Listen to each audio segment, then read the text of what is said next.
Most people should probably start with something really basic. If you have a really great 9 to 5 job, why quit your 9 to 5 job? A lot of people think that in order to start in real estate, they got to quit everything and I got to be full-time real estate right now. It's like, no, you don't. You can be a weekend warrior and you can do that for a couple of years and accumulate a couple of buy and holds. I have a student of mine, her name is Yatong. She makes 300 grand a year as a developer. She works 10 hours a week. But her question to me was, should I quit my job to get started in real estate? Why would you quit your job even if you had 20 rentals? Like if you're getting paid 30 grand a month for 10 hours of work, why would you ever quit that? No rental's ever going to produce that kind of cash. So maybe when you get to 40 or 50, or maybe when you start getting to medium-sized multifamily, then you could start navigating. So it comes down to who you are and what you have in terms of resources. Do you have money? If you don't have money, which I run into a lot, people go, I don't have any money. I barely make ends meet. Okay, well then you should probably go and wholesale your first deal. Get a chunk of money, 10, 15, 20,000 bucks. Everything starts at that point with leads. Who are you reaching out to? If I was going to start today on a park bench and I had no money, this is what I would do. I have no money. Start me on a park bench. I'll walk to a title company. I'll ask the title company, who's your marketing director?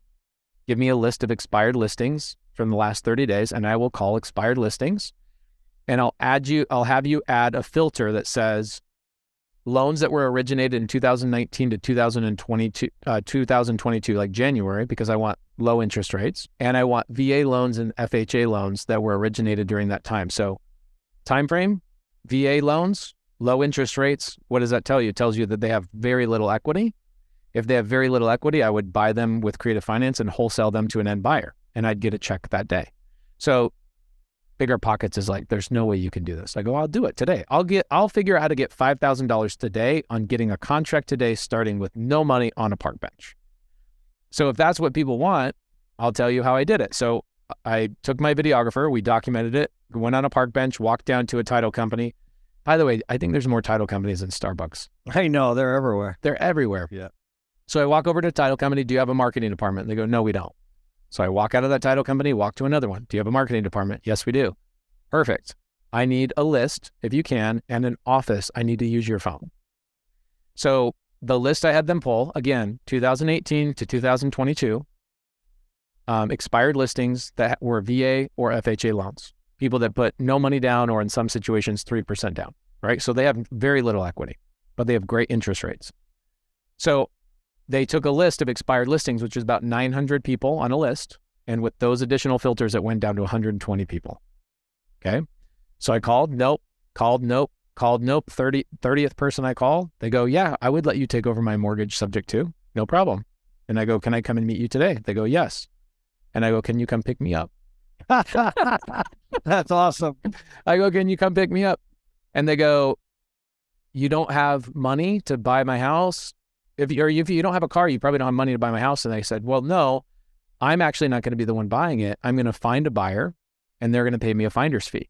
And they go, okay, that's fine. And I had somebody drive me to the house. The title company printed out the paperwork for me, got the contract, and I signed it that day to a sober living operator, made $5,000 in one day.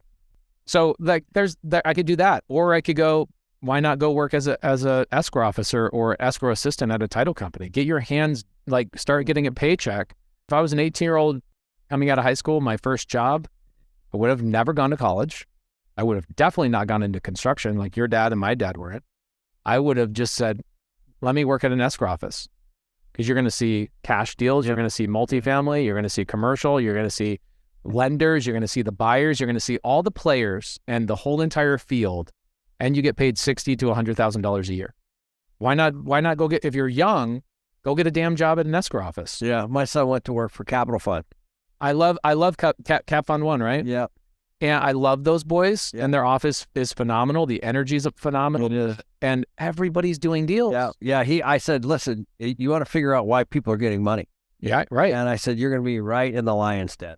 And you're going to see the challenges. You're going to see the deals that they're doing.